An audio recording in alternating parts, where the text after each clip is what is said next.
Hetk, mil seemnerakk saab istutatud munarakku, toimub perekonna loomine. Sünnib perekond.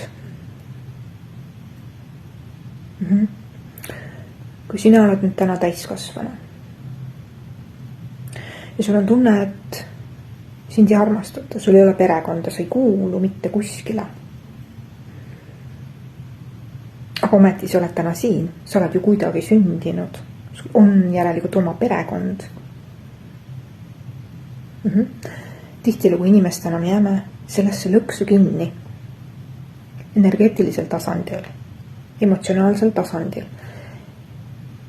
Et kui mul ei ole ema ja isa, kui mul ei ole bioloogilist ema ja isa, kui ma olen näiteks lapsendatud või mu ema, ma ei tea, ei kasvatanud mind ja mul ei näiteks kasuema või vastupidi, et mu bioloogilist isa ei olnud pildis ja mind kasvatas kasuisa, siis tihtilugu me inimestena tunneme, et mul ei ole perekonda. Et kui mul ei ole bioloogilist perekonda koos, siis see tähendab, et mul ei ole perekonda.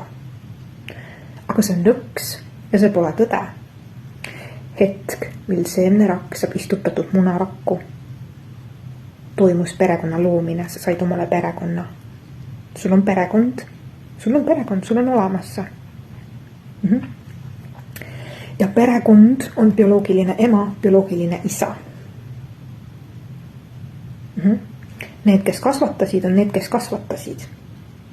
Sinu perekond on sinu bioloogilised vanemad. Ja isegi siis, kui emba või kumba ei olnud pildil või ta ei saanud võtta osa sinu kasvatamisest ükskõik mis põhjusel või sul ei ole temaga suhet, siis see ei tähenda, et sul ei ole perekonda. Sul on perekond, see on loodud, see on juba loodud. Sinu perekond loodi sulle siis, kui sa sündisid. Ja veel täpsemalt enne seda, 9 kuud enne seda, kui seemnerakk sai istutatud munarakku. Toimus ühinemine. Sel hetkel said sina omale perekonna. Sul on see olemas, sul on see loodud. Seemnerakk ja munarakk on võrdväärselt sama olulised. Ei sünni ühtegi hinge, kui on olemas ainult seemnerakk. Ei sünni ühtegi hinge, kui on olemas ainult munarakk.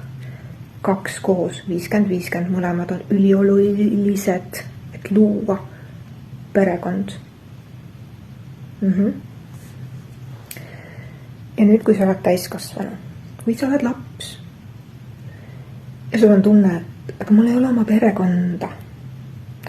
Ma ei tea, mind kasvatab näiteks üks vanem ja teist vanemat ei olegi. Ja sul on konstantselt kogu tunne, et ma ei kuulu kuskile, mul ei ole perekonda.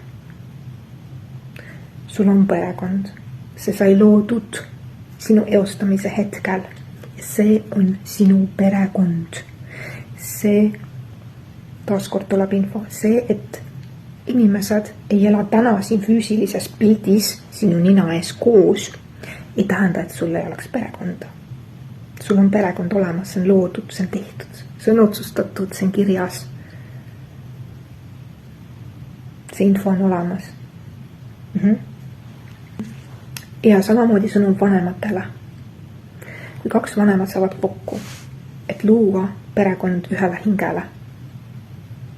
Ja kui nende mõlema vanema soov on luua perekond, mis oleks jääv ja nüüd mingil etapil selles elus lähevad teed lahku, aga lapsed on juba sündinud, siis tihtilugu vanemad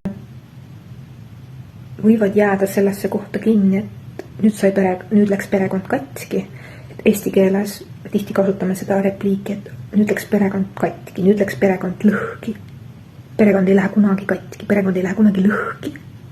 See on kogu aeg olemas. Füüsilises reaalsuses sa näed, et üks inimene läks teise juurest ära või ta läks kolima kuskile mujale. See tähendab seda, et üks vanem läks teise juurest ära, ta läks kolis mujale.